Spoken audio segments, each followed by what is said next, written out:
many pieces of candy do you wrap in a day? This is actually a school counseling podcast, yes. And I know that seems like a strange question to ask, but I promise you it's all going to make sense in a minute, and you're going to find out why I almost didn't record this podcast episode at all. Hey, I'm so glad that you're back here with me at the School for School Counselors podcast. I'm Steph Johnson, your host, a full-time school counselor just like you, on a mission to make school counseling more sustainable and more enjoyable.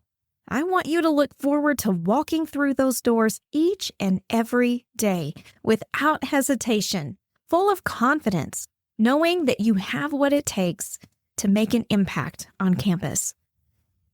This podcast is a work of heart for sure, and I'm so flattered and so humbled that you're here with me for this episode. Now, back to the candy. What a strange way to introduce a podcast episode for school counseling. Once I say these 3 words, though, I think it will all start to make sense, especially if you are close to my age and you're old enough to remember this. Are you ready? I love Lucy.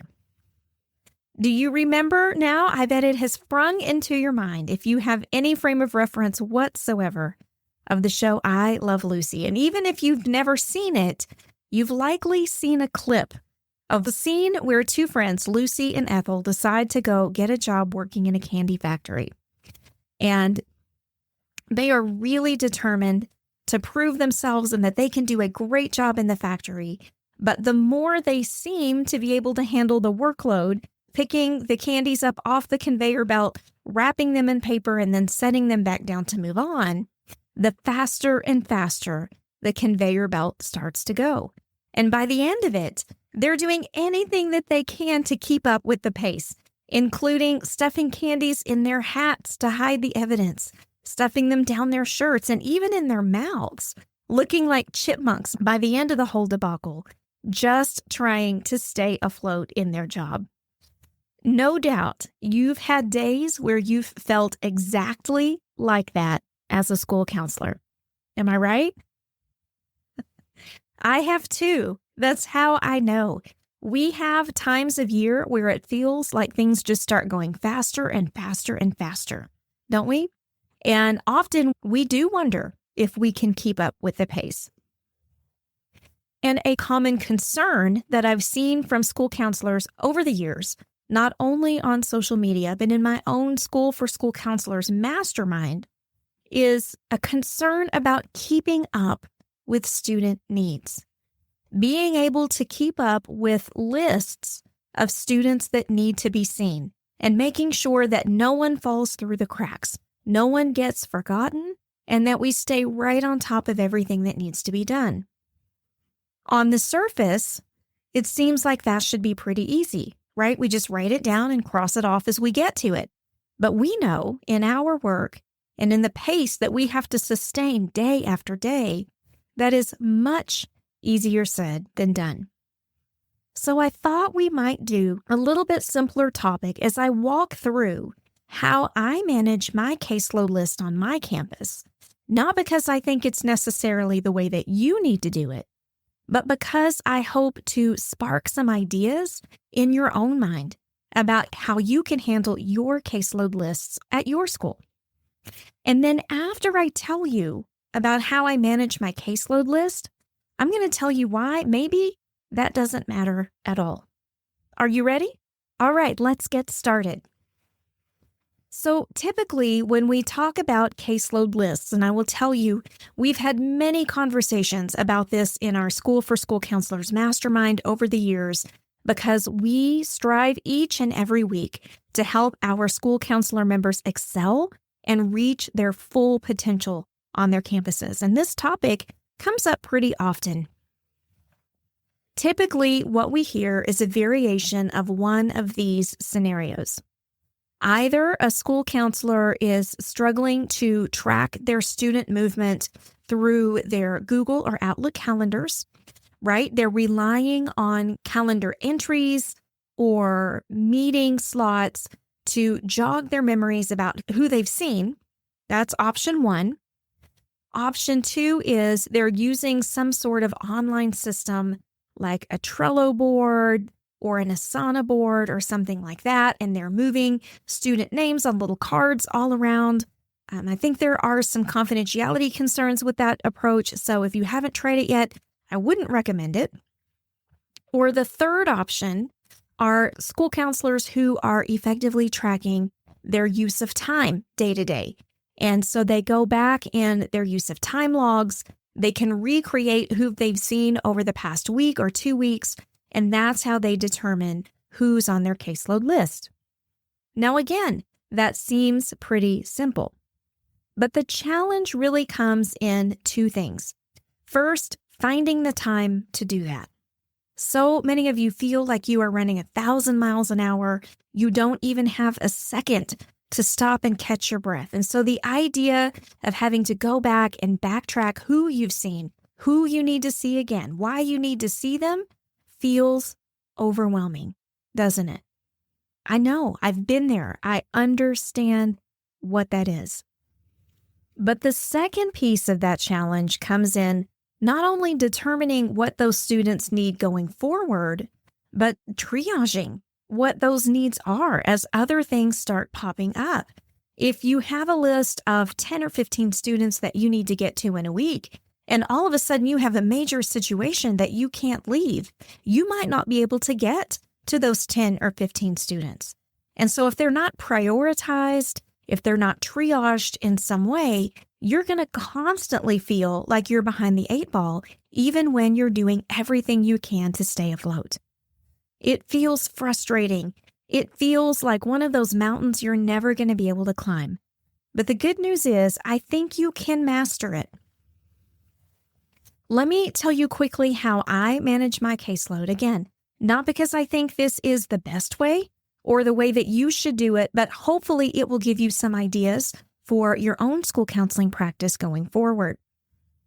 Now, you know, if you've listened to the podcast for any amount of time, how dedicated and devoted I am to recording my use of time in my school counseling program. I, without fail, record my time each and every day because I want to know, where are my efforts going? Are they having the intended impacts? And just by going back and seeing what I've done, how much time I've spent on things, and then pulling a few basic data points on my campus, I'm able to see if I'm achieving the kind of impacts we need. So I'm always going to start in my use of time log. If, theoretically, I had any sort of student notes that do not exist somewhere, I might be relying on that as well, all right? And as I'm looking at my information, I'm going to be looking at the students that I visited with, usually within the past 3 weeks. I try not to let anybody go any longer than that, and usually my preference is a week or 2. But occasionally we have some situations where I've got to go back as far as 3 weeks, and that's okay, particularly if it's a relatively benign issue, sort of minor. The student is not exceptionally distressed or concerned about it, but they'd like a check-in or a word of encouragement every now and again. They may be a 3-week kiddo for me. But anyhow, I'm going to go back and pull all of those names, and I always start with just a basic list. Student name, 1 or 2 words reminding me of what the situation is, and maybe a couple more words about what I expect to do with them the next time. Short, sweet, and easy. That probably takes me a grand total of 3 minutes to produce. After I have that preliminary list down, I'm going to go back and revisit it. Sometimes I will write the last date that I've seen the student, particularly if it's been more than a minute. And I'm going to walk through that list and I'm going to triage the concerns. Now, I would love to say that I'm able to get to everybody exactly when I want to get to them, but if I did say that, you would know that I was lying, right? Because being in this line of work, just like you, and I'll tell you, I have a student caseload of over 600 students with just me by myself. I get it. Stuff comes up. We get curveballs coming in from left field that we never imagined. And one of the best things about school counseling is that we never know what the day is going to hold. And one of the worst things about school counseling is that we never know what the day is going to hold, right? It's just really, really hard to predict what happens moment to moment, but that's okay. If we can frame that in our minds the right way, we're going to work that to our advantage. So as I'm looking at this list, I'm triaging concerns. Who is an absolute cannot pass them up kid? Who are the ones that absolutely 100% need some time? Those would be my tier 3 kids. Then I might look toward my tier 2 kids, and I conceptualize them as one of the former principals that I used to work for. She was so smart, and she said, I understand tier 1, tier 2, tier 3, but I really feel like tier 2 could be divided into 2 sections. And I agree with her. I don't think that kids are necessarily just a 2 or a 3. Sometimes they're kind of hovering in the middle between 2 and 3. So I say all that to explain, I'm going to be looking at my tier 2B students next. The ones who are not my tier 3 status, they're not my high flyers, but they're looking like they're leaning that direction. So I want to make sure I'm doing everything that I can do to prevent them from moving up the pyramid. Then I'm going to look at my tier 2 kiddos, and then I'm going to look at tier 1 concerns on my campus. Now, that doesn't mean that my tier 1 and my tier 2 are just afterthoughts, or that I only fit them in if I have the time. But this listing in this way helps me conceptualize where the most urgent needs are on my campus. And then as I come across pockets of time, if I just have a few minutes, say in the cafeteria with students, I can focus on one of my tier 1 or tier 2 kids. If I have a block of more intentional time, I may be looking towards some of my 2Bs or 3s. Does that make sense? And once you really start working with your process, you'll find that it doesn't take nearly as long as you felt it was going to, and it's not nearly as intimidating as it feels at first. I can create that list with triage, with all of the notes and everything supporting it in about 5 minutes a week. It doesn't take long. And the great thing is we're making sure that those students are not falling through the cracks, that we're not forgetting anybody. I remember as a beginner counselor, sometimes I would have students find me in the hallway and they would say, "Hey, Mrs. Johnson, I haven't seen you in a while. When are you going to come get me again?" And I would think back to when I saw them last and go, "Oh my goodness, it has been way too long. I completely missed that one. I forgot all about them." And I felt horrible. I did not like that feeling. But at the same time, I was on a high needs, high ratio campus, and I was doing the best I could, right? So with limited time and resources, I had to start figuring out the best way to triage and plan my efforts on campus so that I could quit getting asked, "When are you going to pull me again? You haven't seen me since last month." Because I did not like that at all. As I worked with school counselor interns in my office, training them up to start school counseling programs on campuses of their own, and working with my mastermind members, I really kind of refined this practice and got it down where I want it to be. But as I said earlier, this isn't the whole story. And I'm not sharing my process with you because it's groundbreaking, right? It certainly is not. It's very simple and very unexciting. And I don't especially expect you to implement it just like I have. You may have other tools at your disposal, or you may have other ways that your brain assimilates that information. That's okay. Here's the real point of this episode. It's not about how you track the student caseload. The important part is developing the habit to sustain it. Now, as I'm releasing this episode, we're coming around the bend into February, which means you might have had a New Year's resolution or two that you set for yourself at the beginning of January. Think back, what did you promise yourself you were going to be better at in 2025?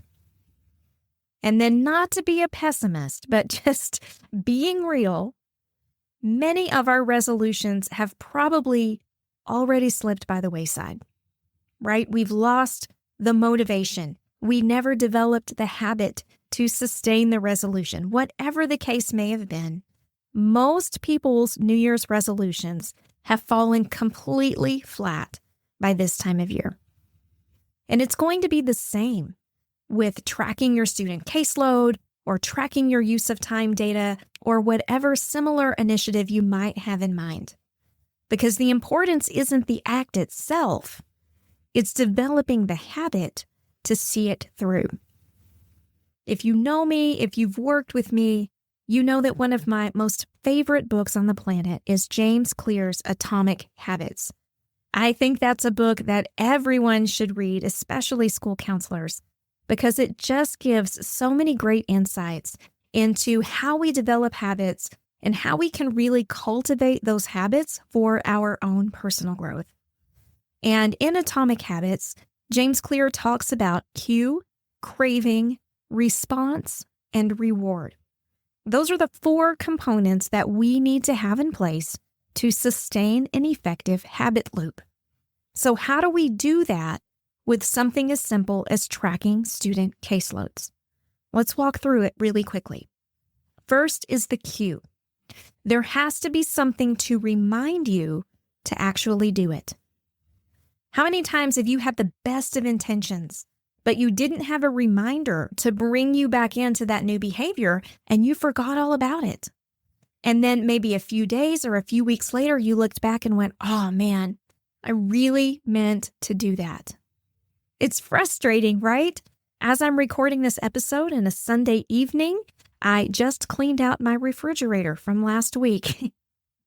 And I can attest to the fact that I did not cue myself to use up all the groceries that I ordered last week. I had to throw some things away and it hurt my heart because I had the best of intentions to cook certain things or to take things to lunch with me that were better, healthier options. But it slipped by the wayside because I didn't effectively cue myself. So what can you do to cue yourself to track your student caseload? Couple of options that come to mind. You could set a calendar invite for yourself so that it pops up the same time every week. This is what I have set up for myself in my own online calendar at work. As a matter of fact, I have several of these. I have some to cue me to do certain tasks in my school counseling office. I have work that I have to do with regard to report cards, believe it or not, and so I have some reminders to do that. I have some reminders for handing out weekend food assistance. I have some reminders to track my use of time at the end of the week to make sure that's all wrapped up and ready to go. And right underneath that one is a reminder to set up my caseload list for the next week. It's very visible. It's on my calendar. I check that calendar, I swear, 2,000 times a day because there are always things coming and going on that, different invites coming in, and I want to make sure that I don't miss anything. So that's one option. Another option might be setting an alarm of some sort, whether that's a calendar alarm, a phone alarm, something on your smartwatch, just to give you a little reminder of, hey, it's time to get this done. Or perhaps you're into visual cues. Maybe you want to put a sticky note on your desktop monitor. Maybe you need to put a note on the wall or put something by the doorknob before you leave at the end of the week. Whatever helps you, create that cue so that you don't forget to initiate the behavior. Once the cue goes off, you need a craving. You need a reason to do the behavior, right? Because doing it just to check off a box or doing it because you just think you're supposed to or that everybody wants you to probably isn't going to get you very far. We are experts in human nature, and we know that if people don't have a reason to do things, if they don't feel compelled in some way to find a resolution to a concern or to engage in a particular behavior, they're not going to do it. And we're no different. We need a reason to be doing this. What would be your reason for effectively tracking your caseload? Is it like mine, where you don't like students having to ask you when you're going to return for them? Because that's a terrible feeling. Or is it something else? Is it wanting to get better insight into what things are presenting in your school counseling office? Is it so you can feel less discombobulated in your week and feel like you have a plan that's a little more effective. Whatever your reason might be, that's your craving. So we have the cue to remind us to do it. We have the craving as our reason why. Then we have our response. Our response is just doing the dang thing. So we need to make sure that we have the things that we need to be able to create this list. Are we going to sit down and type it out somewhere? I prefer paper, but I'm old school. But how are you going to do this? Are you going to have a certain place you're going to write this down?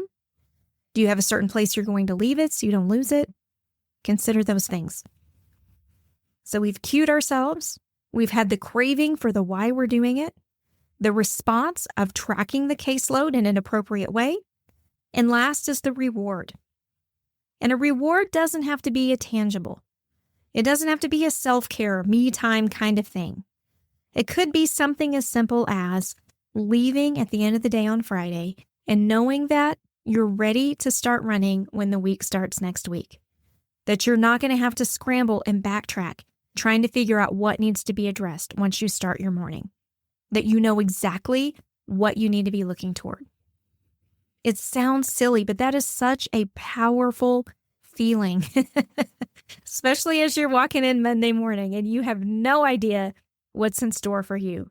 It's going to help give you a little bit more of a sense of control and feel like you are on top of your work instead of your work just beating you down. So cue, craving, response, and reward. If you can do that, I think you are going to feel so much better about juggling the students that come to see you in your school counseling office. So avoid the conveyor belt of overwhelm. Avoid trying to take those student names and concerns and stuff them away out of the sight, hoping nobody notices that you haven't gotten to them yet, just like Lucy and Ethel trying to hide those candies. And get on top of your business. Make a concerted effort to stay on top of that caseload list, and I promise you, it is going to feel so good when you get it going. Hey, as we're releasing this episode, we are coming into February, as I mentioned earlier, and National School Counseling Week. And there are only a few days left. If you want to be featured on the next episode of the School for School Counselors podcast, this is your chance. And it is going to be so easy to do this. All you need to do is visit our podcast page. You can find it at podcast.schoolforschoolcounselors.com, and we'll have that link for you in the show notes. So you can just go click it, easy peasy.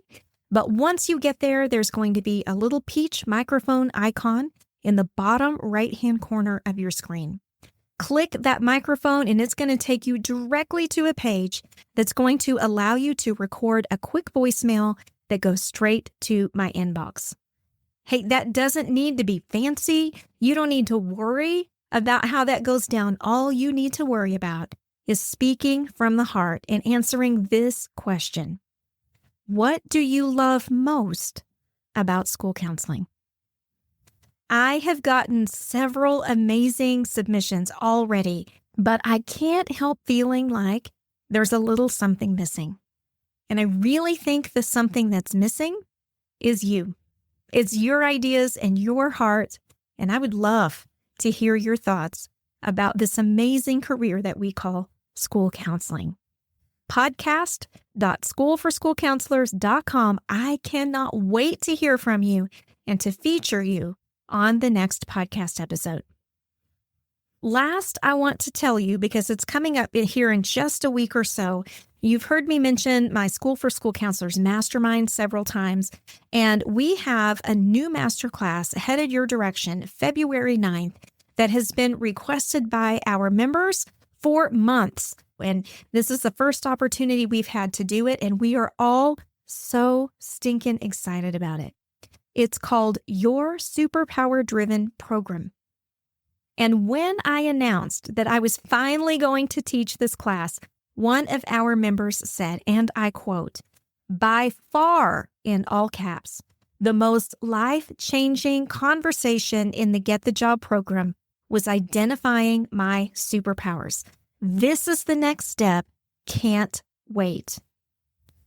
You might be thinking as you hear that, hey, what's the big deal? Number one, that sounds a little frou-frou to me.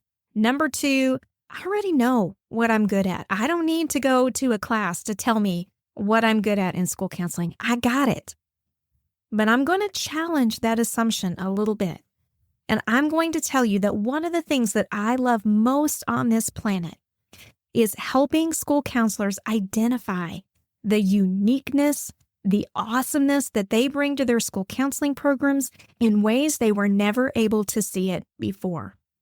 I promise you, if you join us for this, it is going to change the way that you see your career, but also yourself forever.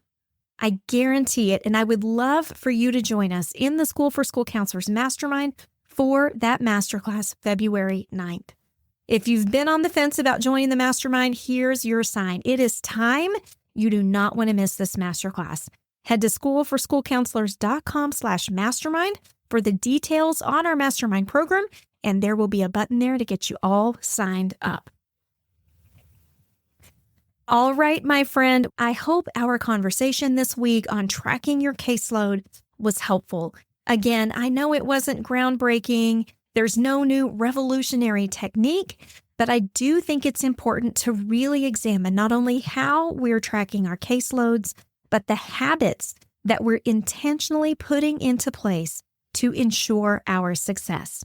Because if we can do that and really be dedicated to the process, you are going to benefit because you're going to feel less stressed, less frazzled, and stretched a little less thin. But more importantly, your students are going to benefit. And at the end of the day, that's what this is all about. I'll be back soon with another episode of the School for School Counselors podcast. In the meantime, I hope you have the absolute best week. I can't wait to talk to you again. Take care.